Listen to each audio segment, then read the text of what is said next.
אני רחל מדמוני, בת עדה ויוסף חיים, מורה מחנכת בבית ספר מוריה חדרה, מובילה את התחום החברתי-ערכי ופועלת להטמעת הערכים בקרב התלמידים וליצירת אקלים מיטבי בבית הספר. מתכבדת להדליק משואה זו של יום העצמאות ה-65 של מדינת ישראל, ראשית צמיחת גאולתנו. לכבוד מוסדות החינוך הממלכתי-דתי בעיר חדרה, העוסקים במסירות בחינוך התלמידים ושואפים להוות עבורם בית חינוך כמשפחה.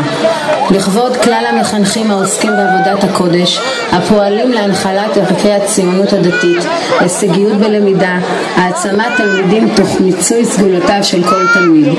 לתלמידים ומשפחותיהם הנותנים את אמונם במערכת החינוך, לתפארת העיר חדרה ולתפארת מדינת ישראל.